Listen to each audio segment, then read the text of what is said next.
जडले लोचन पाय स्थिरावले मन देहभाव हरपला तुझ पाहता विठ्ठला कळे ये सुख दुःख कळे ये सुख दुःख सहान हरपली भूक देहभाव हरपला तुझ पाहता विठ्ठला तुका म्हणे हे परती तुका म्हणे हे परती तुझ्या दर्शनी मागुती देहभाव हरपला तुझ पाहता विठ्ठला कोणंगा मला कीर्तन आठवेल का रम्य सिंहासनस्थं परां भोज तेजस्वद्विपरेशं भिन्नादिदेवै सदा पूयमानं समाधिस्थमूर्तिं भजे ज्ञानदेवं नमो ज्ञानेश्वरा निवृत्तिदारा सोपानदेवा मुक्ताबाई नमो त्रिभुवनपावनी आद्यप्रण जननी देवाची नमो सद्गुरु तुकया ज्ञानदीपा नमो सद्गुरु सच्चिदानंद रूपा नमो सद्गुरु हस्त कल्याण मूर्ती नमो सद्गुरु भास्करा पूर्णकीर्ती रूपी जडले लोचन पायी स्थिरावले मन देहभाव हरपला तुझ पाहता विठ्ठला मुक्त कैवल्य तेजनिधी भगवान श्री ज्ञानोबराय जगद्गुरु श्री संत तुकोबराय आदी करून सर्व संतांच्या चरणी साष्टांग नमन करून ग्रामदेवता भगवान हनुमंतरायाला वंदन करून मायबाप त्यांना अभिवादन करून सेवेला सुरुवात करतो. या कीर्तन निरूपणासाठी जगद्गुरु श्री संत तुकोबरायांचा अभंग आपल्याकडे गायला. अभंग अत्यंत सुंदर आहे, हृदयंगम आहे, भक्तीची खोली सांगणारा अभंग आहे. हो, भगवान पांडुरंगाला साक्षात्काराच्या माध्यमातून जेव्हा पाहिलं तुकोबरायांनी, ती पाहिल्यानंतर त्यांना जसं जसं वाटलं तसं तसं त्यांनी या अभंगात वर्णिलेलं आहे. देवाला प्रत्यक्ष पाहिलं याचा अर्थ देवाचा त्यांना साक्षात्कार झाला, स्वरूप दिसलं एकदा. हो, आणि त्या स्वरूप दर्शनानंतर त्यांच्या जीवनामध्ये झालेली बदल या अभंगात तुकोबरायांनी वर्णिलेली आहे की देवा तुला पाहिलं आणि मला कसं कसं झालं आणि काय काय बदल जीवनात झाला. भगवत दर्शनानंतर किंवा देवाचा साक्षात्कार जर एखाद्या भाग्यवानाच्या जीवनात झाला तर काय काय होऊ शकतं त्याचं चिंतन या अभंगात आहे. महाराजांच्या शब्दाच्या साह्यात भगवान पांडुरंगाच्या दर्शनानं त्यांना प्राप्त झालेला अनुभव जो आहे तो या अभंगाच्या माध्यमातून आपल्या पुढे चिंतनातून सांगायचा. न जाणो कधीतरी आपल्यालाही भगवत दर्शन स्वप्नामध्ये का होईना होईल हवं, यासाठी तर परमार्थ आहे. म्हणून देवाला आपली तेवढी अनुकंपा वाटावी, कृपा वाटावी आणि संतांना प्राप्त झालेलं भाग्य आपल्यालाही कधीतरी लाभावं म्हणून ही चिंतन तुकोबराय आणि पांडुरंग यांच्या संदर्भातच आहे. त्या अनुषंगानं जे जे काही येईल ते सगळं आपण कीर्तनाच्या माध्यमातून पाहू. प्रतिवर्षाप्रमाणे अत्यंत उठ्या प्रसंगी निर्माण झालेला आहे आणि त्यामुळे वेगवेगळे ठिकाणं जसे जसे अभंगात दिसतात तसं चिंतन करण्याचा मी नेहमी प्रयत्न करतो. आपणही ऐकता. कार्यक्रमाला प्रतिसादही उत्स्फूर्त असतो. मंडप थोडा थोडा मोठा मोठा दिसतोय प्रत्येक वर्षी. सर्व गावाच्या श्रद्धेचा परिणाम, कार्यकर्त्यांच्या प्रयत्नाचा परिणाम आणि पारदर्शकता या गोष्टींमुळे हा कार्यक्रम इथे सुंदर होतोय. दरवर्षी उत्कृष्ट वारकरी संप्रदायात गात. आज तुम्ही सुवर्ण सिंहासनावर बसलेली माणसं आहात, आळंदीच्या पंचक्रोशीतली, नाही का? काय कमी आहे तुम्हाला आज, नाही का? तरी देखील आमचंही कुठेतरी पुण्य असेल म्हणून माऊलींच्या पदराखाली माऊलींनी आम्हाला इथे बोलावून घेतलं. आपण सर्वजण संत कृपेतली मंडळी आहोत, पण पुढचं त्यांना जे प्राप्त झालं त्यातला काही भाग आपल्यालाही प्राप्त व्हायला पाहिजे. भक्तीच्या काळात त्यांच्या जीवनामध्ये दिव्य फळं जी मिळाली ती आपल्याला मिळाली पाहिजेत. म्हणून सप्ताह, म्हणून सेवा, त्यांच्या कृपेने आपलंही जीवन उज्ज्वल आणि पवित्र व्हावं म्हणून हा प्रयत्न आणि त्याला तुमचा उत्तम प्रतिसाद. त्यातली त्यात आज गुणवानांनी कळसच केला. मला ही फार गायन आणि वादन या दोन गोष्टी जीवापार आवडतात. दुर्भाग्यानं मी कीर्तन करताना ही सगळी माझी मित्रमंडळी. मी थोडा थोराड आहे त्यांच्यापेक्षा, थोराड म्हणजे मोठा आहे, पण आमचे नेहमीचे संबंध अगदी मैत्रीपूर्ण असतात. म्हणून जवळपास दृष्टी सारखीच आहे. मलाही वाटायचं की तिथे उभं राहायला मिळावं, टेन्शन कमी असतं. हो, आणि तिथलं भाग्य काही वेगळं आहे, तिथलंही आहे ते नाही असं नाही. पण तिथलं भाग्य जरा याहीपेक्षा वेगळंच आहे. पुन्हा जन्म जर घेतला तर आयुष्यभर टाळकरी राहील. धनपुत्र दारा निकटवास बरा तुमचा पायी त्यामुळे हे काही भाग्य विचार आहे ना. मी गमतीने बोललो. तर मला प्रिय असलेली मंडळी गायक वादक नेहमीप्रमाणे आपल्याकडे अर्थातच भास्कर महाराज तर येतात. सुंदर वाजवणं, बारीक वाजवणं, ती कसं आहे ते मी शब्दात नाही सांगत. हो, पण ते मृदंगातून मृदंगच बोलेल असं नाही. अजून बरंच काहीतरी त्यातून बोलतंय. आणि अलीकडे त्याचं वेळ आपल्या भागाला त्या संयोजनामधून आमच्या सर्वांच्या ह्याच्यामधून काय बाहेर फल प्राप्त व्हावं तर परमा तिथे दुसरं काही घडू नये. हा धर्म मंडप आहे. तुम्हाला सांगू, जेव्हा जिथं सत्ता चालू असतो ना, जिथं भगवंताचं भजन चालू असतं ना, हो, तिथे अदृश्य रूपानं पांडुरंग विराजमान असतो. आणि एक गोष्ट सांगतो, बाह्य मनुष्यानं काही चुका केल्या तरी देव एक वेळ क्षमा करतो. पण जिथं पुण्यक्षेत्र प्राप्त झालं तिथे चुका होऊ नये, कारण त्याच्यासारखं महापातक नाही. हा धर्ममंडप. त्यामुळे इथे तरी आपल्या चित्ताला जरा शुद्ध ठेवण्याचा प्रयत्न आपल्याला करायचा आहे. आणि आहे ते शुद्ध अधिक चित्त शुद्ध करायचा प्रयत्न करायचा. हे कशासाठी आहे? हे एक शिबिर आहे, चित्तशुद्धी शिबिर. हो, इथे या 7 दिवसामध्ये आपल्या अंतःकरणाला पवित्र करण्यासाठी सोज्वळ आणि पवित्र भावनांना अधिष्ठित करायचं आहे. इथे येऊन तेच नाही करायचं जे तिथे चालू आहे. त्यामुळे एवढे 2 तास, ते 2 तास जर ईश्वर चिंतनामध्ये आणि संत चिंतनात गेले तर आपले उरलेले 24 तास कशाला, ते 7 दिवस जर ईश्वर चिंतनात गेले तर उरलेलं वर्ष पवित्र होत असते. देवाचं नाव पवित्र आहे, किती पवित्र आहे. अरे पात्यानं जरी त्याचा उच्चार केला तरी त्याचा पुण्यवान होतो, त्याचा ऋषी होतो, त्याचा साधू होतो. तुकोबाने म्हटले, व्यवहारामध्ये देवा आमच्याकडून पातक घडू शकता, म्हणून आम्ही तुझ्या भजनानं, तुझ्या नामस्मरणानं, तुझ्या चिंतनानं आमची पाप दूर करू. पवित्र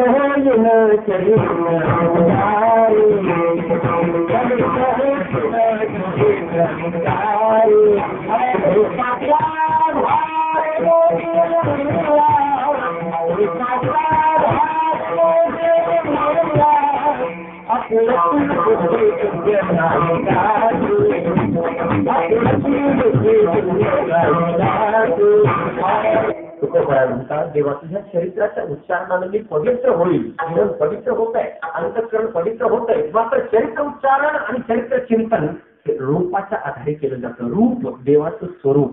आणि भक्ती कशाला म्हणतात? देवाच्या स्वरूपावर आणि देवाच्या नावावर प्रीती करणं. हो, आपण भक्ती ही उपासनेच्या माध्यमातून करीत असल्यामुळे आपण देवाच्या स्वरूपाचं फारसं चिंतन करीत नाही.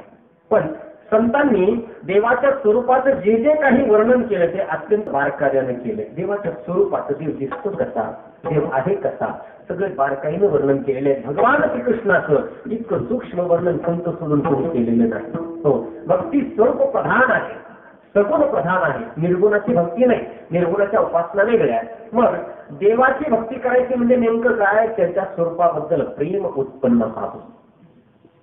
हो, त्याचं स्वरूप, त्याच्या सौंदर्याबद्दल, त्याच्या लावण्याबद्दल, त्याच्या गोजिरीपणाबद्दल आपल्याला प्रीती व्हावी. मी सांगेन आपल्याला की मायबाप हो, जगामध्ये देवाच्या दरबारात हजारो लाखो लोक आज आहेत, कोट्यावधी आहे, जवळजवळ सगळेच आहे. पण गरज म्हणून, प्रेम म्हणून नाही. देवावर प्रेम असावं लागतंय, देव प्रिय वाटावा लागतो. किती प्रिय माऊली आपल्या जवळ आहेत. माऊलींना देव किती प्रिय होता बरं, किती काय वर्णन केली आहेत त्यांनी. पांडुरंग कांती दिव्य तेज झलकती रत्नचूर भाकती अगणित लावण्य तेज कुंडली यवर्ण विषय नित्य शोभा अंगरावळी सजून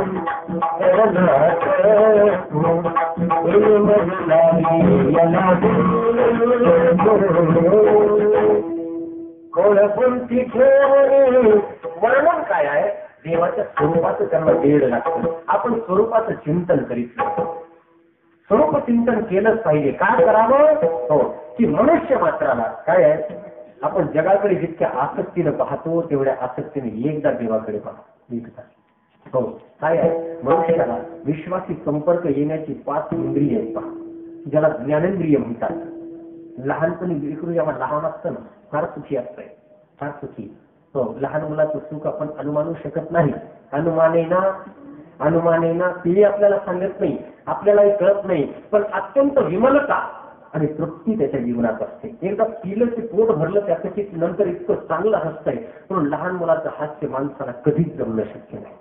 हो, निर्विकल्प आहे, निष्काम आहे, कोणती कामना नाही, वासना नाही, इच्छा नाही, काही नाही. लहान पोराच्या पुढे तुम्ही 1000 रुपयाची नोट टाका, त्याच्यावर काही परिणाम होणार नाही. कागद टाका, काही होणार नाही. जीव जेव्हा लहान असतो तेव्हा सुखी असतो, आणि जसा मोठा होतो तसं त्याचं दुःख वाढत जातं. गोजीरवान असतं ते लेकरू. हो, त्याच्या आनंदावर हे रममान असतं. त्याला जर दुःख देत असू तर आपणच देतो. पण तुम्ही पहा की जे मूल लहान आहे त्याचा चेहरा आणि संतांचा चेहरा जवळ एकसारखा दिसतो, कारण हेही त्याच सुखात. जे सुख लहान मुलाला भगवत कृपेने अज्ञानामध्ये प्राप्त होतं, तेच सुख भगवत कृपेने संतांना भक्तीच्या द्वारा प्राप्त होतं. म्हणून इतके निष्काम आणि सुंदर विमल चेहरे. कारण मनुष्य सौंदर्य तेव्हा खरं प्रगट होतं जेव्हा त्याच्या सर्व इच्छा संपतात, सर्व कामना संपतात. कामनाग्रस्त जीव सुंदर दिसूच शकत नाही, कारण कामनांनी त्याचे स्नायू असे ओढलेले असतात. हो, लहान मुलाच्या याच भावनेचा तुकोबाईंना अंदाज आला की काय माहित नाही, पण देवाला म्हणायचे, देवा मला लहान कर ना. हो, मला लहान कर. हो, मला लहानपणाची इच्छा आहे आणि त्यामध्ये कदाचित सुख असावं, म्हणून तशीच अभंग. कामता जिथे आहे तिथे सुख आहे, तर कामतेत सुख नाहीच आहे. कामना सावत असतात आतमध्ये. म्हणून लहान वयामध्ये जीव सुखी असतो, बालक सुखी असतं, निरागस त्याला म्हणतात. आणि तिथंच गोजीरवाण हा शब्द शोधतो. ते निरागस असतं. त्याला जर दुःख होत असेल तर आपल्यापासूनच जरा जास्त होतं. ते येणारे जाणारे, मुक्ती घेणारे, त्याला चुरगळणारे. लहान मूल दिसलं की काही काहींना तर वाटतं काय करू, काय नको, काय खाऊ का, काय उचलून मुख काढी घेऊ नये. आणि जी वस्तू जितकी कोमल आहे तिला तितक्या कोमलपणे हाताळावं एवढा व्यवहार करत नाही. त्याला सुख नसतं. हा घेतो, इकडे द्या वहिनी, इकडे द्या वहिनी, इकडे द्या. ते गोजीरवाणे गाल, साधा कपडा जरी घातला तरी लाल होणारी ती कोमल त्वचा, आणि हे मुरदार दाढीचे केस, हे खुंट निघालेले, जणू काय कॉपर वायर आहे, कॉपर वायर. आणि मग ते चुरगुळू घेतोय, तोंडाचा घमाघमा वास येतोय घुटक्याचा. काय लहान मुला इतकं दुःख कुणालाच नसेल मला वाटतं. त्याला बाजूलाही करता येते की आपला हातपाय कसमतोय, की त्याच्या गालाला टाकते. ठीक आहे, प्रेम करायची पद्धत झाली, देऊ नये. आयांनो तुम्हाला हात जोडतो. असला आघोडी असला ना कोणी माणूस मुक्का घेणारा, त्याच्याजवळ लिखून देऊच नाही. त्याला म्हणा पाणी घ्या, चहा घ्या, वाटायला लागा. शक्यतोवर आपलं मूल कुणाच्या हातामध्ये देत जाऊ नका. हे काय खातात तरी समजत नाही. खाऊ नये मूल आवडते, मग प्रमाण आहे ना, तुकोबारांचा अभंग आहे. परिमळ म्हणून तोडू नये फूल, खाऊ नये मूल आवडते, मोतियाचे पाणी टाकू नये स्वाद, यंत्र भेटून निनाद पाहू नये. स्वाद गोड वाचतोय, पण एखाद्याला वाटलं कुठून आवाज येतो पाहतोच मी, फोडूनच पाहतो. काय हाती लागणार आहे? जी गोष्ट कौमार्यामध्ये शुद्ध आहे तिथं कौमार्य सांभाळून ठेवावं. पण जर जसा जीव मोठा होतो ना तसं त्याचं दुःख वाढत जातं. कशामुळे माहित आहे? 5 इंद्रियाच्या द्वारा त्याला जग कळतं, जगाचं ज्ञान होतं. आणि जगाचं ज्ञान 2 प्रकारचं असतं, एक तर अनुकूल नाही तर प्रतिकूल. अनुकूल म्हणजे आपल्याला हवं हवंसं वाटणारं जग, आणि प्रतिकूल म्हणजे नको नकोसं वाटणारं जग. आणि हे 2 प्रकारे जगाचं ज्ञान झालं की जीवाच्या दुःखाला सुरुवात होते. कशी? अनुकूल वस्तू मिळावी म्हणून तळमळ, आणि प्रतिकूल वस्तू त्यागावी म्हणून तळमळ. दोन्ही ठिकाणी तळमळ करलेली आहे. पण आपलं चाललेलं काय? जे आवडतंय ते मिळवण्यासाठी धडपड, आणि जे नावडतंय त्याला टाळण्यासाठी धडपड. तोवर जग कळत नाही तोवर सुख आहे. एखादं जग कळू लागलं की वस्तूबद्दल आसक्ती होणं आणि वस्तूबद्दल त्याच्या त्यागाची इच्छा होणं असं होतं. म्हणून जगाशी संबंध आणणारी 5 इंद्रिय आपल्या जवळ आहेत. जग कशा कशाच्या द्वारे कळतं? डोळे, नाक, कान, जीभ आणि त्वचा. हो, या 5 मार्गाने जग समजतं, जगाचा अनुभव होतो. यांना ज्ञानेंद्रिय म्हणतात. यापैकी 100 पैकी जर 100% असा हिशोब धरला तर जवळजवळ मनुष्याला होणाऱ्या संपूर्ण ज्ञानापैकी 85% सुमारे ज्ञान फक्त 2 डोळ्याने होतं. 2 डोळे. कारण डोळ्यांनी वस्तू दिसल्याशिवाय वस्तूची इच्छा होत नाही, आणि इच्छा झाली की जीवाला ती गुपचूप बसू देत नाही. तर 2 डोळे जगातल्या वस्तूचं ज्ञान करून देतात. आणि ते इतके चंचल आहेत की किती चंचल आहेत फक्त आम्हाला जास्त माहिती आहे. घातक आहे. इच्छा नसली तरी करतात, इच्छा नसली तरी धावतात. नेत्रावर आपलं नियंत्रण नाही. डोळे वस्तूच्या मागे धावतात, नेत्रामुळे वस्तूचं ज्ञान होतं, मनामध्ये त्या ज्ञानाचं पृथक्करण होतं आणि मिळवण्यासाठी किंवा त्यागण्यासाठी धडपड होते. हे असं पहा ना की आपल्या समोर नाग आला, नाग आता नाही आला बरोबर, नाग आला, त्या नागाला अगोदर डोळे पाहतात, डोळ्यांनी नाग पाहिल्याबरोबर त्याचं ज्ञान अंतःकरणामध्ये जातं आणि नागाबद्दलची माहिती जी आपल्याला मिळालेली आहे ती माहिती जागी होते की हा विषारी प्राणी आहे, चावला की गुदगुल्या होत असतात, चावला की मरण येत असतं, असं ज्ञान जागं होतं. लगेच भीती निर्माण होते की मरण येत आहे आणि जीव लगेच भीतीनं थरथरात कापू लागतो, मागे पडतो, बरळतो वगैरे वगैरे. आता त्या नागाच्या जागेवर जर सोन्याचा हार दिसला डोळ्यांना, हार पडलेला आहे, हार कशाला, इथून समजा जाताना एखाद्याची जर 500ची नोट पडली आणि ती डोळ्यांनी पाहिली, हो तर पाय थबकतात, जीव कशी कोणी पाहिन का काय पाय म्हणजे अनुकूल वस्तू आणि प्रतिकूल वस्तू याचं ज्ञान डोळे करून देतात आणि नेत्र आपल्याला जगातल्या भिन्न भिन्न वस्तूशी जोडतात. डोळे चंचल आणि नेत्राला भूक आहे रूप विषयाची. प्रत्येक इंद्रियाला आपली आपली भूक असते. हो, जसं डोळे, नाक, कान, जीभ, त्वचा हे 5 इंद्रिये, या 5 इंद्रियांची भूक वेगवेगळी. कोणती? शब्द, स्पर्श, रूप, रस, गंध हे पंचविषय. डोळ्यांना रूप विषयाची भूक, कानांना शब्द विषयाची भूक, रसनेला रस विषयाची भूक, त्वचेला स्पर्श विषयाची भूक, नाकाला गंध विषयाची भूक. आणि या विषयाच्या परिपूर्ण प्राप्तीशिवाय ही इंद्रिय कधीही संतुष्ट होणार नाही. जोवर इंद्रिय संतुष्ट होणार नाही तोवर ते जीवाला गुपचूप बसू देणार नाही. इंद्रिय संतुष्ट झाल्याशिवाय जीव समाधानाला प्राप्त होत नाही. जीवाला पळायला लावतात ती इंद्रिय. सगळ्यात घातक जर असतील तर डोळे, अत्यंत घातक. पण त्यांचाही दोष नाही, ते काहीतरी शोधत आहे. कोण? प्रत्येक माणसाचे डोळे काय शोधत आहे? परिपूर्ण सौंदर्य शोधत आहे. आज सगळ्यांच्या डोळ्यांना एक रोग लागलेला आहे, सौंदर्यासक्ती असं मी त्याला नाव देतो. हो, शोधायचं काम चाललंय. जिथं मिळेल तिथं सौंदर्य, सृष्टी सौंदर्य म्हणा, व्यक्ती सौंदर्य म्हणा. नेत्राला भूक आहे, परिपूर्ण सौंदर्य पाहिल्याशिवाय डोळ्यांची भूक शमणार नाही. तुकोबारांनी आपल्या डोळ्यांना सांगितलं, इकडे तिकडे काय पाहता डोळ्यांनो? आपण सांगतच नाही त्यांना. त्यांना पाहू वाटलं की आपले धीर भीर भीर भीर आवरून भरत जा, किमान कीर्तनात तरी. हो, कारण कसं आहे, माझ्यासारखा एखादा कीर्तनकार 2 डोळ्यावाला असतो पण 1000 डोळ्याची क्षमता त्याच्यात असते. काय देवानं मला पण डोळे दिले, क्षणा सुकतच नाही. हो, लगेच सुटतच नाही, तुम्हाला सांगतो सुटतच नाही. इतकी तीक्ष्ण नजर देवानं मला दिली. म्हणून कीर्तनाच्या कोणत्या कोपऱ्यात कोणता माणूस काय करतो, कितीही मोठा समाज असले, मला पटकन दिसतं. मी अनुमान केलं असं का होत असावं आपल्या बाबतीत. त्याचं कारण मी मागच्या जन्मी घुबड असेल, कारण घुबडाला अंधारात सुद्धा तीक्ष्ण दिसतं, म्हणून घुबड म्हणून जाधव झाला असावा. थोडस वेगळीच राहा. म्हणून मी आधीच सूचना करतो, जिथे जिथं मला काही कळताना मी विनंती करतो की hold on just for 2 hours, 2 तासासाठी असं सांगून टाकतो आधीच, म्हणजे मला त्रास होत नाही. आता तर नेत्राची जी चंचलता आहे ती रूप विषयाच्यासाठी आहे. प्रत्येक माणूस काहीतरी पाहतोय. किती पाहतात माणसं सध्या, किती पाहतात. हो, झोपेत पाहतात, जागेपणी पाहतात, हे पहा ते पहा, भिरी भिरी भिरी. ऍक्सिडेंट होतात ना सगळे, नजर हाती दुर्घटना घटी. एवढं शिवून सुद्धा नजर हटतेच ती बरं का. हो, पण बऱ्याच गोष्टी चालते संक्रांती सारखं. हो, या वर्षीची संक्रांत कशावर बसली होती मी काही पाहिली नाही, पण तिचं बरंच असतं पहाटी. हो, वाघावर बसलेली आहे, आग्नेयेकडून निघाली आहे, नैऋत्येकडे चालली आहे, ईशान्येकडे पाहते आहे. अशी कशी ती चालली तिकडे, निघाली तिकडून, पाहते तिकडं. हो, तसं माणसांचं आहे. आग्नेयेकडून चाललेली नैऋत्याकडून ईशान्येकडे दृष्टी असते. ही नेत्राची चंचलता आहे. ही चंचलता स्थिर व्हावी म्हणून तुकोबाराज सांगायचे, डोळ्यांनो काय पाहता या जगामध्ये? सौंदर्य कुठे सापडेल तुम्हाला? नाही सापडायचं. तुम्ही माझ्या पांडुरंगाचं मुख तुम्ही इकडे तिकडे पाहू नका, माझ्या विठोबाचं मुख पहा. पाहण्यासारखं तेच आहे. बाकी जगात पार्थिव सौंदर्य तरी नेत्राला संतुष्टी देत नाही. म्हणून आयुष्यभर पाहिलं तरी पोट भरत नाही, डोळे थकत नाही. पाहायचंच म्हणतात. हो, चिंतन करा. वयाच्या 50 पर्यंत किती चेहरे आपण पाहिले असतील? हजारो, लाखो. इतके पाहूनही डोळ्यांचं पोट भरलंय का? नाही. नवा चेहरा आला की पाहावंच वाटतं. पाहतातच माणसं. पेपरात पहा, पिक्चर मध्ये पहा, इतके चेहरे निहाळायचं काम सध्या चाललंय का? सगळं निहाळायचंच काम आहे. डोळ्यांना जरा झोपल्या इतकं झोपेतही निहाळतात, स्वप्नात सुद्धा माणसं.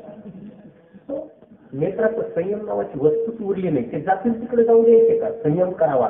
नेत्राचा संयम मला सांगतो कमी पाहावं. हो, अनावश्यक गोष्टी पाहूच नाही.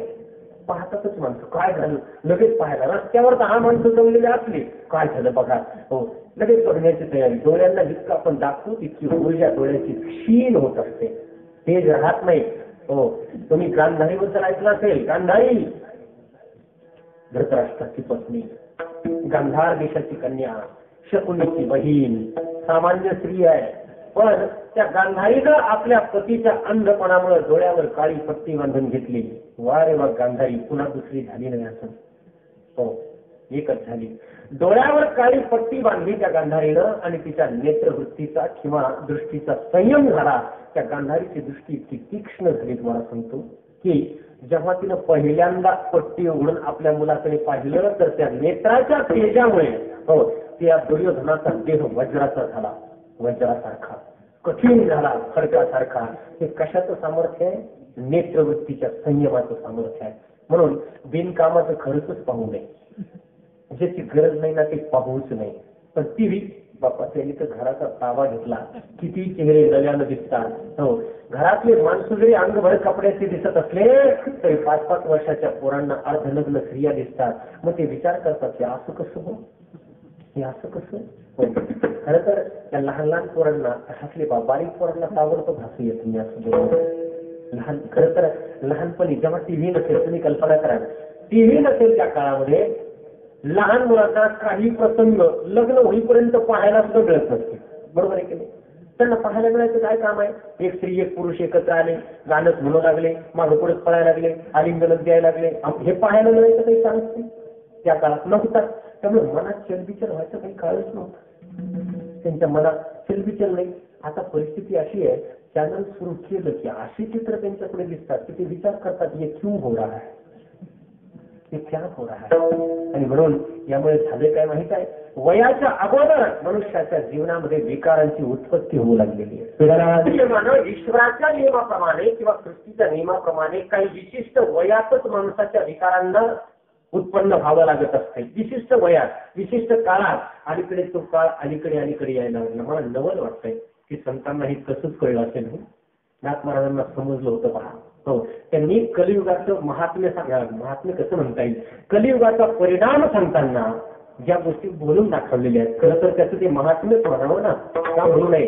हेही कलियुगाचा प्रकोपच म्हणावा. परीक्षितीसारख्या राजाला वेळ केलं त्यानं, बाकी त्यांची काही गोष्ट आहे. तर त्यांनी जे लिहून ठेवलं ते सत्य होऊ लागलं. त्याचा वैज्ञानिक अर्थ असा आहे. काय लिहून ठेवलं नाथांनी? ते सगळा दृष्टी परिणाम नेत्रांनी केलेला गोळ आहे. ज्यांना डोळे नाहीत त्या जन्मापासून ती माणसं आपल्यापेक्षा बऱ्याच पटीने सुखी आहेत. हो, आपल्याला वाटतं ते आंधळे आहेत, अजिबात नाही. कारण एका इंद्रियाचा तर विषय मिटला, राता राहिले 4. डोळे नाही किती सुखी आहेत, त्यांना सौंदर्य काही कळत नाही, म्हणजे त्यांचे भिरभिरत नाही. भिरभिरत नाही म्हणजे इकडे काही वाटत नाही मिळावं म्हणून काही प्रयत्न नाही. एका इंद्रियाच्या कचाट्यातून तो सुटले बिचारे. म्हणून आहे त्यांनी लगेच फोडून घ्यायचे असं करू नका. आहे त्यांनी संयम तर करा. हो, फोडले होते सूरदासांनी, बाकी त्यांनी फोडाच्या भानगडीत पडूही नाही, किमान आवरून तरी धरावे. मी बोलत होतो की नाथांनी सांगितलं पृथ्वीवर दादा एक नवल होईल. त्यांनी सांगितलं एक नवल होणार आहे. काय? 5 वर्षाची बाळा भ्रतारा मागे, 6 वर्षाची बाळा गर्भिणी होईल. हे नाथांनी भविष्य सांगून ठेवलं. हो, त्याच्या मागे वैज्ञानिक पद्धतीने अर्थ असा आहे की ही गोष्ट खरोखर सत्य होऊ पाहते आहे.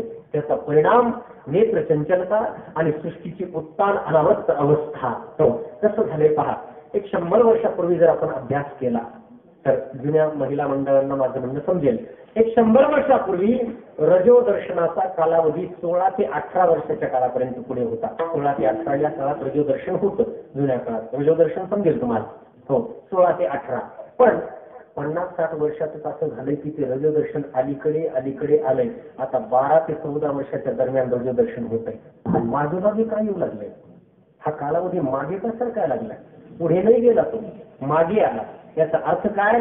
50 वर्षात जर 18व्या वर्षी होणारं रजोदर्शन 12व्या वर्षी होत असेल, 6 वर्ष मागे सरकलं असेल, तर अजून एक 50 वर्षानं हे रजोदर्शन 5व्या वर्षी यायला काही हरकत नाही. ते येणार, नक्कीच येणार 5व्या वर्षी. आणि नाथांचे शब्द खरे ठरणार. 5व्या वर्षाची बाळा म्हातार मागे 5व्या वर्षी रजदर्शन म्हणल्यावर 6व्या वर्षी गर्भिणी व्हायला काही हरकत नाही. सगळ्या नेत्राच्या चंचलतेचा परिणाम आहे. जे नाही ते पाहायला मिळते, मनात त्याचं चिंतन होतंय, चिंतनानं माणसाचं सगळंच बिघडलेलं आहे. म्हणून या डोळ्यांना स्थिर करायचंय. पण डोळे तर मागतात सौंदर्य, आणि विश्वामध्ये असं कोणतं सौंदर्य नेत्रांना अजून सापडलेलं नाही की जिथे ते थांबतील. ते पळताय, कुठंच थांबत नाही. थोडा वेळ पाहतात, पुढे पळतात, थोडा वेळ पाहतात, पुढे पळतात. एकही सौंदर्य डोळ्यांना शांत करीत नाही, स्थिर करीत नाही, शीतलता देत नाही. म्हणून संतांनी भगवंताच्या स्वरूपाचं वर्णन सांगितलं की देव अत्यंत सुंदर आहे. हो, आपण भगवंताच्या बाबतीमध्ये त्याच्या सौंदर्याचं चिंतन करीतच नाही. देव आहे, देव आहे म्हणून कसलाही दगड असला तरी देव म्हणून आपण त्याची पूजा करतो. स्वरूपाचं चिंतन फारसं कोणी करीत नाही. म्हणून आपल्याला पूजेला गोल गोटाही चालतो, त्याच्यावर शेजाराचे घर बसून बसून आतला देव बुडून जरी गेला तरी चालतो. असं नाही, देवाचं स्वरूप जाणून त्याच्याकडे आकृष्ट व्हावं, स्वरूप जाणून भक्ती करावी. गोपिका भगवंताच्या सौंदर्याला पाहिलेल्या होत्या. हो, भगवान श्रीकृष्ण म्हणजे असा दगड नाही, ईश्वर सौंदर्य त्यांना आकृष्ट करीत होतं. आणि सर्व भक्त देखील त्याच्या सौंदर्याचंच वर्णन करतात. जे विषय जिनवणी जन्मले शुकाधिक दाबले, हे विषय चिवानिता जवाने भाटययाचे. संतांचा देव असा उगीच दगडा बिगडाचा नाही. आता तुमचे देवच भरपूर आहे, त्याला मी तरी काय करणार. वारकरी संप्रदायाला मानणारा आणि या संप्रदायाच्या मार्गाने जाणारा जो आहे त्याचा देव एकच असतो. हा महाविष्णुदासा एक दिन भाव न म्हणा या देव अनेकाशी. भगवान श्रीकृष्ण, पांडुरंग आणि त्याचे अवतार जेवढे असतील तेवढे. आपले किती काही देव आहे, त्यामुळे आपण कुठे सौंदर्याचा विचार करतो. देव आहे ना बा, पाया पडायचं नाही. वारकरी संतांची भक्ती सौंदर्य आधारित आहे. म्हणून देवाचं वर्णन त्यांनी रूपाच्या अभंगामध्ये इतकं चांगली चांगली विशेषण वापरून केले. हो, आवडे हे रूप, जे अभंग आपण म्हणतो ना, सुंदर ते ध्यान पोहेली केवरी. आवडे हे रूप पोहेले सगोन, रूप पाहता लोचनी, सुख झाले हो साजनी. ते संतांचं बोलणं आहे. संतांचा देव असा उगीच नाही, तो पराकाष्ठीचा सुंदर आहे. त्याचे इतकं सुंदर या जगात काहीच नाही. फार काय सांगावं. सौंदर्य ज्याच्यामुळे निर्माण होतं तो मदत ज्याच्या पोटी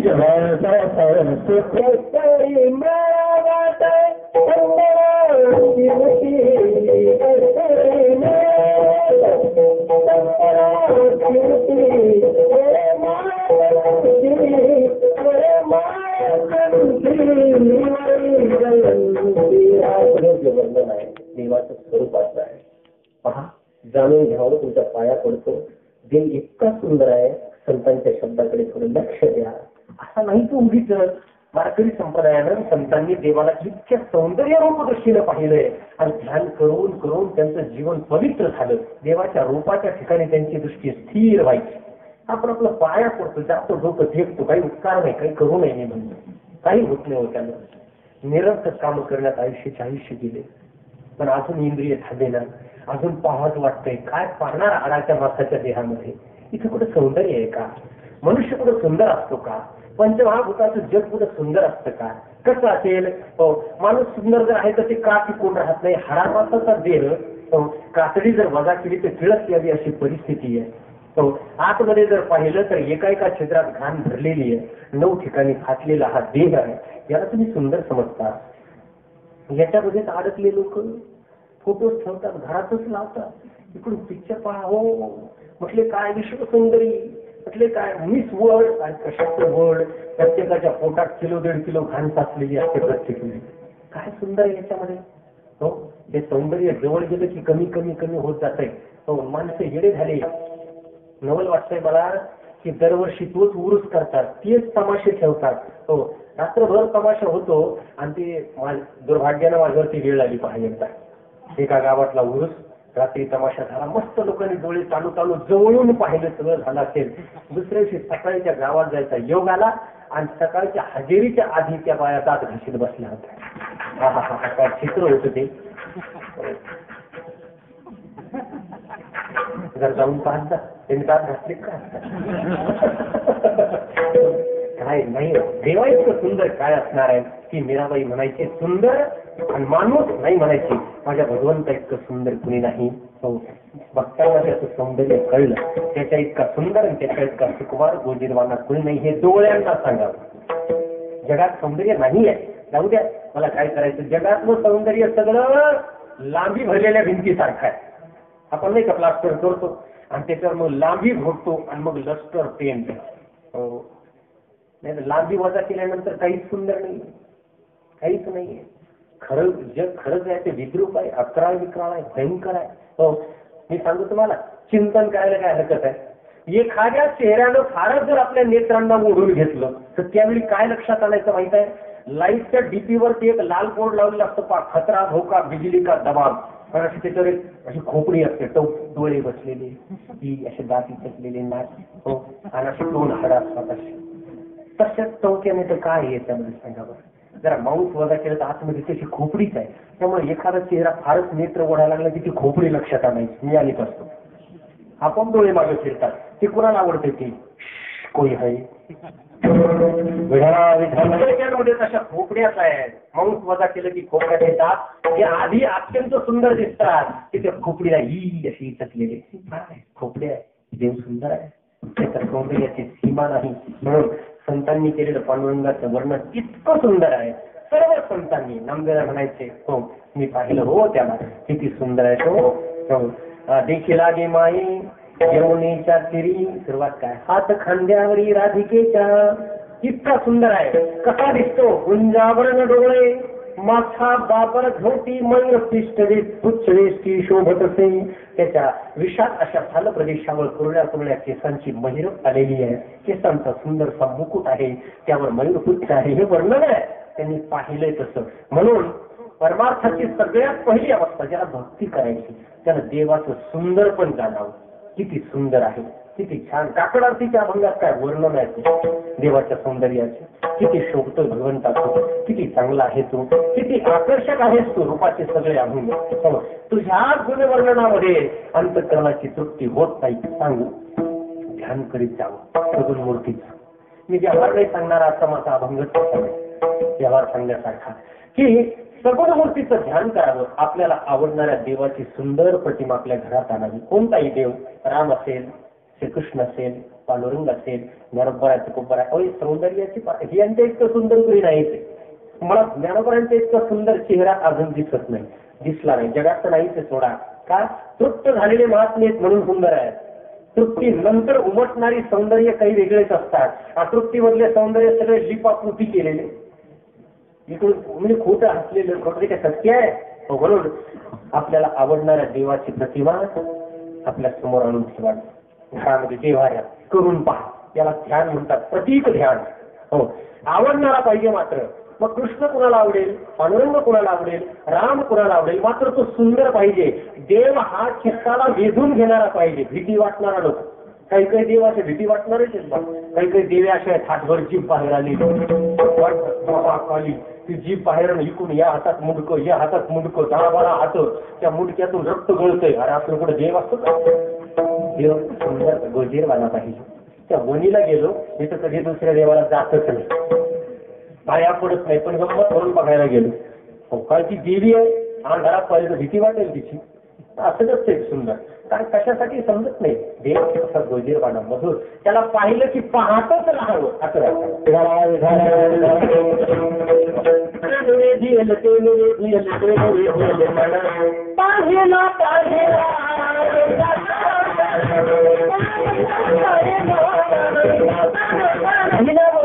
निमिषाला लगे मला वेधिका हे दोनच चित्र पाहिजे, त्याला नाव देव. आणि मग असा सुंदर देव हात आणून लावायचा आणि रोज आंघोळ झाली की प्रसन्न वातावरणामध्ये आपल्या डोळ्यांची भूक भागवायची. पोटाच्या भुकीचं नंतर पाहू दिवसभर, की डोळे दिवसभर वेगवेगळ्या मुखमंडलाला पाहून जे दूषित होतात त्यापेक्षा शांत बसायचं उघड्या डोळ्यानं.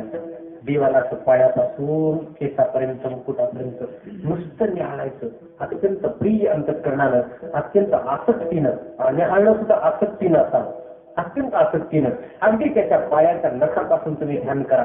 पायाची सुंदरशी नख पहा, कृष्ण असेल तर त्या नखाची प्रभा पहा, मनामध्ये कल्पना करा, चित्ताला तिथे स्थिर करायचा प्रयत्न करा. हळूहळू थोडीशी दृष्टी वर घ्यायची, त्याच्या पायातील ते वारे बघायचे, वाऱ्याची घुंगर पाहायची, घुंगरावर चित्त केंद्रित करायचा प्रयत्न करायचा. नंतर पितांबराची सुटलेली कास बघायची, त्या पितांबराच्या कासेला भागवतामधलं वर्णन आहे.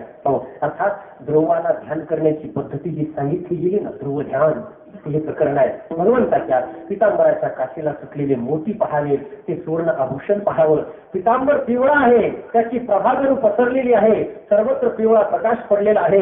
नंतर भगवंताच्या कटीवर लावलेला त्याचा सुंदरसा कमरपट्टा बघावा, त्याच्या मध्यंतरी एक सुंदरसा दैदिप्यमान हिरा चमकतो आहे, बाजूला चांगली सुंदर नक्षी केलेली आहे. त्या चित्राप्रमाणे आपल्या चित्ताला त्याच्या स्वरूपाच्या ठिकाणी केंद्रित करायचं, स्थिर करायचे. हळूहळू वर पाहावं, विशाल वक्षस्थळ बघावं, गळ्यामध्ये रुळणाऱ्या कौस्तुभ माला बघाव्यात, कौस्तुभ मणी पाहावा, नाही का, मौक्तिक माला पाहाव्यात, सुवर्णाचे अलंकार, हिरे, मोती, माणिक, पाचू सर्वांनी भगवंताच्या छातीवर अलंकार आहेत. सर्वात मधोमध कंठाच्या ठिकाणी कौस्तुभ मणी विराजित, सुंदर सन्मान आहे, कंठ प्रदेश आहे, भगवंताच्या दंडावर दंडावळे आहेत, बाजूबंद आहेत, हातावर मनगटे आहेत आणि त्या दोन्ही हाती मुरलीवर विसावलेले आहेत. लांबसडक बोट आहेत, जणू काय चवळीच्या शेंगांसारखी भगवंताची गोजीरवाणी ती बोट पहावी, त्याचे लांब लांब नख पहावे. ती मुरली सुद्धा सुंदर आहे, तिच्यावरही कोरीव काम केलेलं आहे, त्यावरही रत्न, माणिक, पाचू आणि खडे जडलेले आहेत. त्या मुरलीच्या टोकाला मोती लोंबत आहेत आणि त्या मुरलीवर भगवंताचे बोट असे विराजमान आहेत. नंतर ती भगवंताच्या ओठावर विसावलेली त्याची मुरली पाहावी. मुरली कुठेही ध्यान करता येतं, हे इतकं ध्यान करावं, करता येतं. त्या ओठावर विराजमान असलेली ती भगवंताची बासरी आणि ते अर्धमिलित ओठ, सुंदरसे चाफेकरी ओठ देवाचे, स्मित हास्य त्या ओठावर आहे, नेत्र उघडे आहेत, त्यामध्ये अत्यंत करुणा आहे, परम प्रिय दृष्टी भगवंताची आहे, शांत, नितळ, आसक्तीपूर्ण दृष्टी. माझ्याकडे देव पाहतो आहे, मी देवाकडे पाहते आहे, मी पाहतो आहे, तुम्ही करा. मागे उभा मंगेश मला आठवलं यावेळी, माझ्याकडे देव माझा पाहतो आहे, ते कधी पाहणार आहोत. त्याच्या भाल प्रदेशावर कोरीवदार भोया आहेत, अत्यंत कमानदार असे त्याचे देखणे, पाणीदार सुंदर डोळे, जणू हरणीचे डोळे आहेत असे माझ्या देवाचे डोळे. कपाळावर त्याच्या कुरळे कुरळे केस आहेत, केस अशा बटात पसरलेले आहेत, त्याचा मुकुट केलेला आहे, त्या मुकुटावर मोरपीस आहेत, मोरपिसाचे रंग निळी प्रभा अशी सर्वत्र पसरलेली आहे. आणि त्या देवाच्या स्वरूपाकडे पाहून नेत्र साठवायचा प्रयत्न करावा, याला प्रतीक ध्यान म्हणतात. अशी जर सवय लावली ना, काय होतं सांगू तुम्हाला. हेच केलंय त्यांनी, उगीच नाही लिहिलं त्यांनी, ते उगीच लिहिलं नाही. अभंग तयार झाले ते अशा ध्यानातून तयार झाले. असं पाहिलं की रोज रोज पाहून या नेत्राच्या द्वारा तोच देव हृदयामध्ये जाऊन बसतो. देखीला सजवते, सजवल्यानंतर बराच वेळ ती त्याच्याकडे नुसतीच पाहते ना आई, तिला ते फारच चांगलं दिसतं. तसं देव पाहण्याचा विषय आहे. बोलावा विठ्ठल, पहावा विठ्ठल आणि करावा विठ्ठल जीवभाव. जीवा इतका प्रिय करावा, प्रिय जो साधन आहे तो बोलावा नामस्मरण, तो पहावा ध्यान आणि तो करावा अनुभूती. पूजा करायचा ज्याला इंटरेस्ट आहे, आता इथे इंटरेस्ट नाहीच आहे, एखाद्यावरती जबरदस्तीच आहे. एकत्रित कुटुंब पद्धतीमध्ये ती जबाबदारीच असते पूजेची. आणि मग तो माणूस पूजा करणारा घरी नसला कदाचित पूजा राहायचा संभव असतो. लग्नाला कुठे गेला मग दुसऱ्याला म्हणतात तू करावं, ते नाही पाच, मी नाही करीत. इतकं कंटाळवानं काम आहे तर करू नये. संख्या कमी करावी, आपला देव लावावा, त्याला नेत्रानं पाहावं. तो खबर आहे, मी अनेक दिवस असं ध्यान केलं देवा. ते मंदिरात काय करायचे देऊच्या वेळेत आहे, लोक सगळी झोपली ना, एकटेच यायचे रात्री, दिवसभर डोंगरावर असायचे. तेव्हा डोंगर शांत होते. आता डोंगरच जास्त प्रक्षुब्ध झाले. तेव्हा जरा शांत होते डोंगर, म्हणून ते तिथं जायचे. आता तिथंच गोंधळ सुरू झाली. जाऊ द्या, काय करायचं आपल्याला, बसतीच गोंधळ. काही बोललेलं बोललोय असो. तर तिथं जाऊन दिवसभर माणसापासून दूर राहायचे. रात्र पडली की मंदिरात एकटीच यायचे आणि मग नुसतं पाहायचे देवाला. देवा तुला काही कसं वाटत नाही, माझा कंठ सुकला, तू मला दिसत नाही, मला दर्शन देत नाही, एकदा तरी दाखवणं कसं आहेस तू. काय वर्णन केलं संतांनी तुझं, किती चांगलं वर्णन आहे. वर्णन पाहून तर वाटतं की तुझ्यापेक्षा सुंदर विश्वास काही नसावं. एकदा मला दिस, मला तुला एकदा पाहायचे, असं रात्रभर देवाला बोलायचे. त्यातून काही अभंग तयार व्हायचे आणि ते अभंग ती बाहेर पडले तर पडले. लिहायला जर असले तिथे जगणारे महाराज लिहिले, नाही तर गेले हवेत. हो, लिहायला, कारण तुकोबारा अशी काही पेनची लेखणी घेऊन लिहित बसले नाही. त्याच्या अंतःकरणाचे भाव आहेत ते शब्द वाट बाहेर पडायचे. जगणारे महाराज असले तर लिहायचे. बरेच अभंग हवेतच विरून गेले, फार कमी आले ते कागदावर. तर हे बघणार तुम्ही ध्यान करीत जा. मी तुम्हाला खरं सांगतो, कारण हे म्हणावं का लागतंय, कीर्तनकार बऱ्याच थापा मारू लागले म्हणून. पहिल्याला फक्त पप्पाचे थापा मारायचे, आता कीर्तनकार मारू लागले. मी केलंय, मी करून पाहिलंय. काय न होतं काय, इंद्रिय संयम होतो, चित्त पवित्र होतं. आणि मग तुकोबारांनी अनेक दिवस ही साधना केल्यानंतर एक दिवस त्यांना त्यांच्या साधनेचं फळ मिळालं. भगवान त्यांना दिसला, देवाचा साक्षात्कार झाला. आणि त्याला पाहिल्यानंतर त्यांना जसं वाटलं, पहिल्या चरणापासून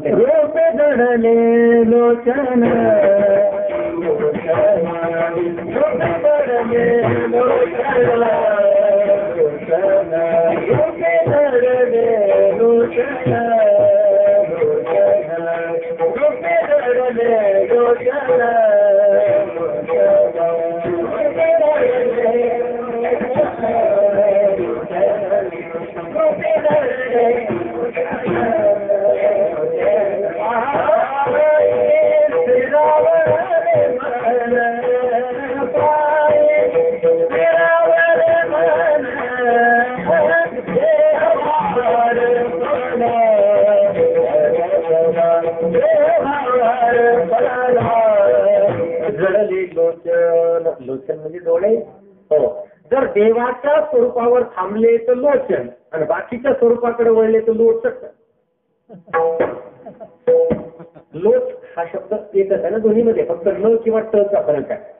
देवाच्या स्वरूपावर थांबले तर लोचन आणि इतर तर थांबले तर विभत्स लोचक. काय उपयोग आहे? देवा तुझ्या स्वरूपाच्या ठिकाणी माझे नेत्र थांबले, जडले, तिथंच थांबले. जडणे म्हणजे थांबणे. पहा, जगातल्या कोणत्याही सौंदर्याच्या ठिकाणी नेत्र थांबत नाही. तुम्ही हे का समजून घेत नाही? पुढे पुढे धावतात, दुसरं पाहायचा प्रयत्न करतात. एक पाहिलं की दुसरं, दुसरं पाहिलं की तिसरं. याचा अर्थ डोळ्यांना कळतं की इथं पोट भरणार नाही आपलं, म्हणून ते पुढे पुढे जातात, पुढे पुढे निघतात. हो, म्हणून देवाच्या स्वरूपाच्या ठिकाणी नेत्र थांबतात, तिथंच राहतात, कारण त्यांची तृप्ती होते. जिथं पोट भरतं तिथं जीव थांबेल की नाही? पोट नाही भरलं की पुढे पुढे. तसं नेत्राची भूकच भागत नाही जगातल्या सौंदर्यानं. म्हणून अनेक जन्म आपण पाहतच आलोय, हजारो चेहरे पाहिले, पोट नाही भरलं डोळ्यानं, ते स्थिर नाही झाले. डोळे नवीन नवीन पाहायला पाहतात, पण एकदा भगवंत दिसला, साक्षात्कार झाला की डोळे थांबतात. कारण काय आहे? दोन कारण. विश्वामधील सौंदर्य नाशवान आहे आणि असम आहे. नाशवान आहे म्हणजे आज आहे तसं उद्या नाही, उद्या आहे तसं परवा नाही, परवा आहे तसं महिन्यानं नाही, महिन्यानं आहे तसं वर्षानं नाही. ते उतरत जाते, त्याचा नाश होत जातो. म्हणून नेत्र तिथं थांबत नाही, नव्या नव्याच्या शोधात राहतात. भगवंताचं सौंदर्य नाशवान नाही, ते अविनाश आहे. जगातलं बदलणार आहे, सत्य तर नाही ते मुळात, आपल्या डोळ्याचा भ्रम आहे. पण खरं जर सत्य पाहायचं म्हटलं तर एखाद्याला एखादं जर सौंदर्य दिसत असलं तर त्याला तो मॅग्निफाईंग ग्लास आणायचा, मोठं करून पाहायचा. हो, तुम्ही मोठं करून पहा. कितीही तुकतुकीत आणि तुळतुळीत जरी चेहरा दिसत असला, त्या काचा खाली पाहिलं तर सगळं खडी उखडलेल्या रस्त्यासारखं दिसत, खड्डे बिड्डे सगळे नाही. दुसरा नाशवान आहे, संपणार आहे. तैसी ययाची स्थिती नासकता क्षणक्षणाप्रती. आज आहे ते टिकतं का? कुणाचं जगातलं सौंदर्य टिकलंय का? देवाचं टिकते, कारण ते तसंच आहे अनंत काळापासून. म्हणून आपले डोळे जगाकडे थांबत नाही. नंतर कंटाळा येतो, अहो जे पाहण्यासाठी दिवस दिवस घालवले ते नंतर पुढे येऊ नये असं वाटतं. माझ्या बऱ्याच मित्रमंडळींची लग्न झाली, मित्रांची लग्न झाली, म्हणजे आता राहतील कसे ना. खाजगीमध्ये बसलं की ते बिचारे चांगलं खरं बोलत असतात बरं का. कारण मी संबंधच असे ठेवतो की मला कोणी खरं सांगतं. खरं माणूस कधी सांगत असतो, आपलंही खरं दुसऱ्याला सांगितलं तर सांगत असतो. मी फक्त कीर्तनापुरताच कीर्तनकार राहतो, एरवी मी सगळ्यात मिसळतो. माझा चांगला मित्र मला वाटला, महाराज म्हणे बरं झालं तुमचं बरं आहे बा, असं सगळ्यांनाच वाटतं आमचं बरं आहे, आणि खरंच बरं आहे, आमचं अजिबात रड गाणं नाही काय. त्यानं सांगितलं, महाराज आता तुम्हाला खरं सांगतो, मला या सौंदर्या संदर्भात बोलायचं म्हणून सांगतो. तो म्हणे, माझी पत्नी मला लग्नाच्या दिवशी एवढी सुंदर दिसली तेवढी दुसऱ्या दिवशी सुद्धा दिसलेली म्हणजे हळद फेडायच्या दिवशी. हळद फेडणे काहीतरी असतं ना, नाही दिसली. आणि खरी गोष्ट आहे, हा सगळ्यांचा अनुभव आहे, फक्त कोणी बोलून दाखवत नाही. पण ती वनवे ट्राफिक आहे, माघारी फिरता येत नाही. सगळ्यांचा हाच अनुभव आहे. दुसऱ्या दिवशी नसतं ते जे त्या दिवशी असतं. अहो त्या दिवशी त्याच्या दुसऱ्या दिवशी नाही, कारण नाश होत जातो ना, ते उतरत जाते. आणि 5 वर्षात तर काहीच राहते, 10 वर्षात तर वाटतं ही काय आहे. मग अल्बम पाहायचं काम राहतं नुसतं. अल्बम पहा, सीडी पहा. ते अल्बम तर मी म्हणतो छळ वाटतं नाही, तो आपणच आपल्याशी केलेला एक प्रकारचा पश्चाताप होतो त्याच्याकडे पाहिलं. तरी पण अल्बम पाहिल्याशिवाय अल्बमच पाहायचं काम राहते. 5 वर्षानं काय राहते सांगा. हो. आणि मग कधी कदाचित एखाद्या विरंगुळ्याच्या क्षणी हो तो नवरा म्हणणारा विचार पाहत बसतो असा अल्बम. पत्नीचे ते वेगवेगळ्या पोज मध्ये फोटोग्राफरनं स्वतःच्या विशेष अधिकारात काढलेले फोटो. कारण या 2 माणसांना विशेष अधिकार असतो. त्यांचं कुणी ऐकतं. कोणते 2 माहित आहे? ब्राह्मण आणि फोटोग्राफर. त्यांना सांगितलं की माणसं ऐकतातच. बघा, डोळ्यात पाणी टाका, डोळ्यात पाणी टाका, नाकात पाणी होता, नाकात होता, प्या इकडून टाका, तिकडून टाका, 3दा प्या, चौथ्यांदा खाली सोडा, 3दा प्या, चौथ्यांदा डोळ्याला ऐकतं. हो, पुढं कोण जायचं, माझं नाही पाहायचं, ठीक आहे माझं नाही पाहायचं. त्यांचं एक ऐकलं जातं. आणि दुसरं लग्नामध्ये फोटोग्राफर, त्या माणसाचं कुणी ऐकतं. तो सांगतो असं उभं राहा, तसंच उभं राहावं लागतं. मी बऱ्याच वेळा लग्नाला जायचो ना, आता नाही का, पहिल्यानं जायचं, लोक बोलवायची, तर तिथं इतका रुबाब असतो त्या मंडळीचं. त्यांना पाहिजे तसं वधूला बसवतात ते. ताई असं बसा, ताई तसं बसा, ताई असा पदर घ्या, ताई अमुक करा. त्यांना जर बरोबर नाही वाटलं ते हाताने दुरुस्त करतात. आणि काय खरं तर ते त्याचा तो अधिकार नाही. राग येऊ नका बरोबर. नवरदेव बिचारा भांबावलेला असतो, तो काही विचार करीत नाही. खरं तर त्याने म्हणावं काय प्रायव्हेट प्रॉपर्टी तू का ते म्हणत नाही होत. तो असं तुम्हाला अंगाभोवती फिरा काही सांगतो ते काही वर पहा थांबा सगळ्यांना बंद करताय. आणि त्या साखरपुड्याला ओवाळायला येतात तर त्या सुवासिनी त्यांना ऑर्डर देत आहे वर पहा ते बिचारे आता जुन्या होता असतात पाहतात त्याच्याकडे.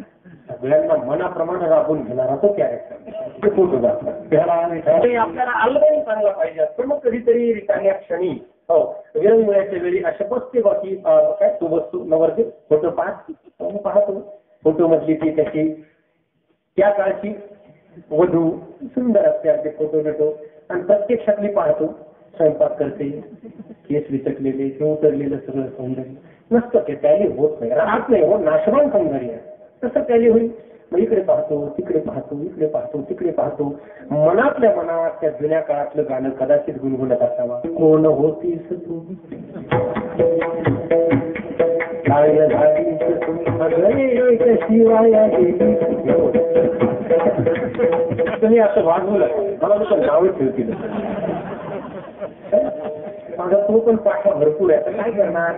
24व्या वर्षापर्यंत मी माणसातच होतो. म्हणजे आता माणसात नाही असं नाही. 24व्या वर्षापर्यंत अगदी उच्च शिक्षण घेऊन सगळं पाहून चित्रपट पाहून गाणी ऐकून नंतर मी आळंदीला आलो.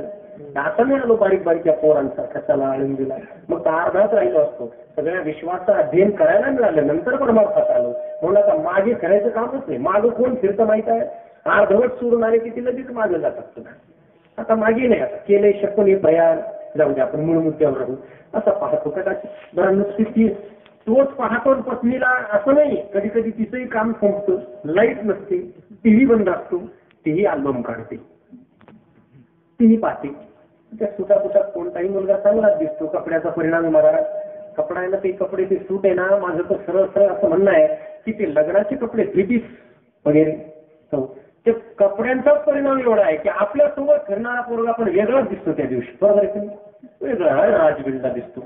त्याचं ते दिसणं, हातात ती तलवार चालवता येऊ नये तर नाही येऊ.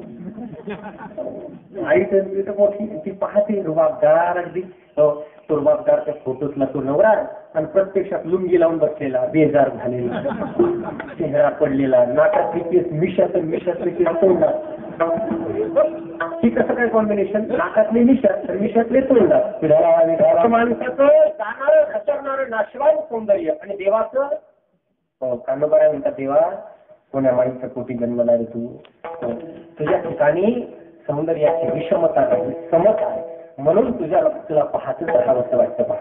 सुंदरपणाची साम्यता पाहत असतील विमान शब्द कसे पाहणार. शंख चक्रांकित भूषणे जडित मेखळा छिद्रत्ने पितांबर स्मृती शोभे गोरेपणे लोकली तेने रवी तेजे. तर पाहणे काय तुझी ये मेघळी कोटी चंद्र प्रकाशी. तुझ्या भाल प्रदेशावर देवा कोटी चंद्राची प्रभा आहे. अरे हजार सूर्योदय एकत्र आले त्यांनी एकत्र मिळून तुझ्या तेजाची बरोबरी करायचा प्रयत्न केला तरी इतका तेजस्वी तू आहे. अरे त्यांनी तर तेज तुझ्यापासून उष्ण घेतलंय ते पाहत होते पाहणारे होते पासून तर रविदीप हिरा दळीती देखणे अदृश्य दर्शने संतांची देव त्यांनीच पाहिला तुझ्या प्रयत्नानं. आणि मग तुकोबरा म्हणतात देवा माझे डोळे स्थिर झाले तुझ्या स्वरूपाच्या ठिकाणी थांबले डोळे विसारले आता डोळ्यांना काही नकोय. आणि डोळे थांबले की मनाचा काय लागायला जायचा आधी डोळे जातात म्हणजे असं नाही बरं. कोणत्याही वस्तूकडे आधी नेत्र धावतात नेत्राच्या मागे मग मन धावतं आणि मनाच्या मागे मग पाय म्हणू नका हात म्हणू नका शरीरच धावू लागतं. आधी धावतात डोळे डोळे थांबले मनाचा काय लाग आहे पुढे जायचा मनानंही देवाच्या पायी विसावा घेतला. मन थांबलं पायी स्थिरावले मन रोखी जडले लोचन पायी स्थिरावले मन. आणि या दोन गोष्टी आटोक्यात आल्या की आनंदाला तोटाच नाही होत. एक वस्तू आवडली ना मन कामच झालं जीवनच बदलते. एक काही नाही सगळ्या परमार्थाचा अर्थ फक्त मनाजवळच येतोय. तो मन एव मनुष्याणाम कारणम बंधमोक्षयो बंधान्य विषया संगी मोक्षे निर्विषयम स्मृतम. मन आवरणं हे इंद्रियांच्या हातात आहे. इंद्रिय थांबली की मनही थांबतंय आणि मन ज्याच्या ताब्यात आलं तो राजा झाला. मग त्याला कशाची ओढाताण होत नाही. मग आपल्यासारखं दुःख नाही धावपळ नाही आपली का साधी मरमर आहे. सगळं इंद्रियांसाठी आहे. सगळा प्रपंच सगळी धावाधाव ध्यान करून इंद्रिय नियंत्रणामध्ये नेत्राचा नंबर पहिला लागला. देवा तुला पाहिलं बस काही पाहण्याची इच्छा नाही राहिली आणि मनही थांबलं. पुढे काय झालं दुसऱ्याच्या नाव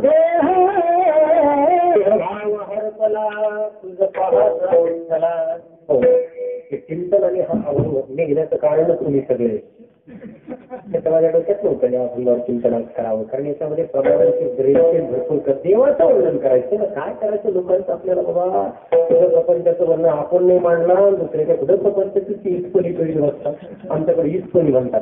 ते वाईट काम आहे तसं तर रोज संध्याकाळी व्यासपीठावर घर आण लोकांच्या दोषाचं वर्णन करीत बसतात.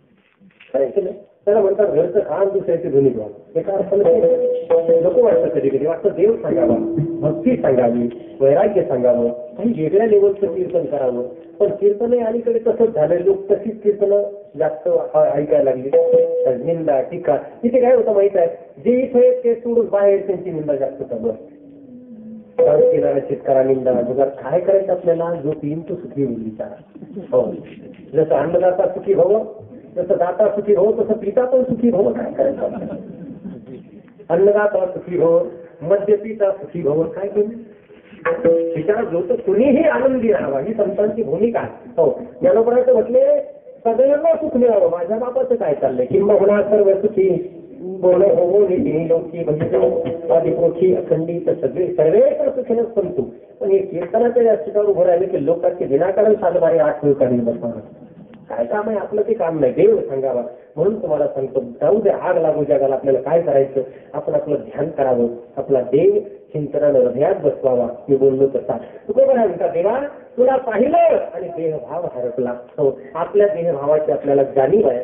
देहभाव म्हणजे शरीर असण्याची जाणीव. देवाला पाहिलं की शरीराची जाणीव राहत नाही. शरीर महत्वाचं राहत नाही. देहाची जाणीव आहे म्हणून सुख दुःख आहे. हो जागेपणी सुख दुःख कळतात का झोपल्यावर जागेपणी सुखही कळतं दुःखही कळतं निंदा कळते स्तुती कळते कुणी शिविलेलं कळतं चांगलं बोललेलं कळतं वाईट बोललेलं कळतं.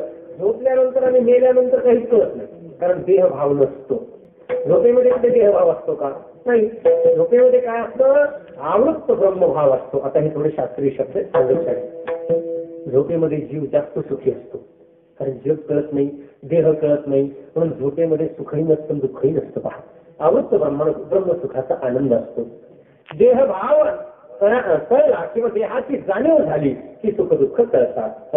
म्हणून देहाचा विसर पडणं गरजेचं आहे आणि तो झोपेमध्ये पडतो म्हणून आपण झोपतो. ते म्हणाल आपण का झोपतो आपण झोपतो कारण झोपेमध्ये विचारचक्र थांबतं आणि विचार त्याचं थांबलं की मनुष्य झोपतो. झोपल्यानंतर त्याला बरं वाटतं, जीव सुखी होतो. जेवढा झोपल तेवढा जीव सुखी बाई, नाही तर काय या प्रपंचात आहे, असं कधी कधी म्हणतात. जेवढा झोपल आणि खरंच तेवढंच सुख आपल्याला. देवाला झोप ही देवाची फार मोठी कृपा आहे. तुम्ही 8 दिवस झोपू नका, पागल होते माणूस. हो, चिडचिड करीन, याच्या जेवण नको, झोप महत्वाची आहे.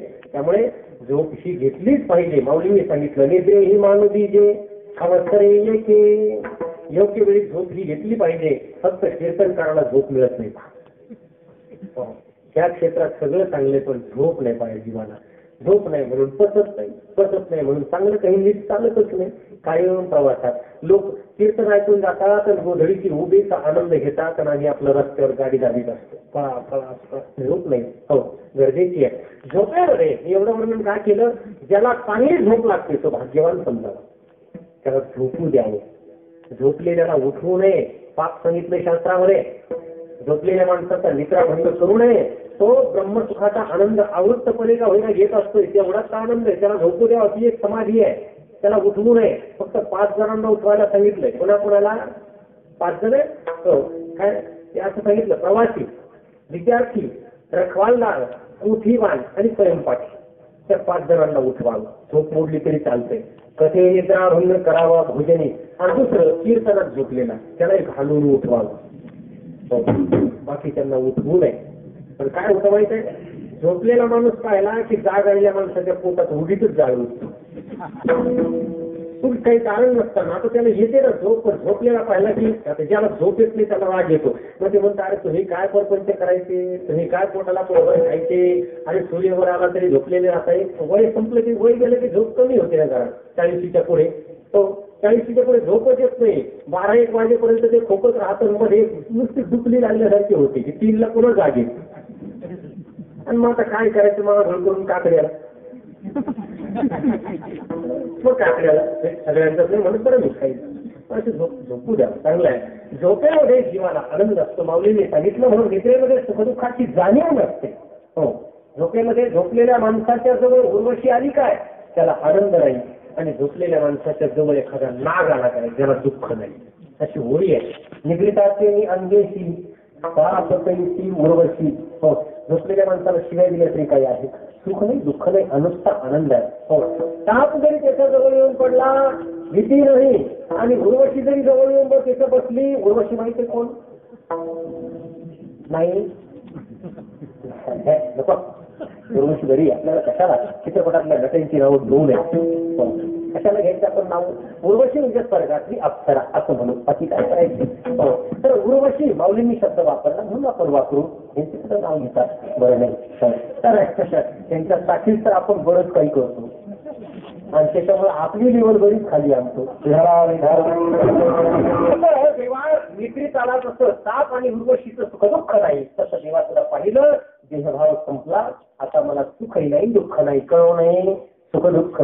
तहान हरपली भूक, हृदयामध्ये देव साठवला की जीवनाचे सुखदुःख आपोआप कमी होतात. काहीच वाटत नाही.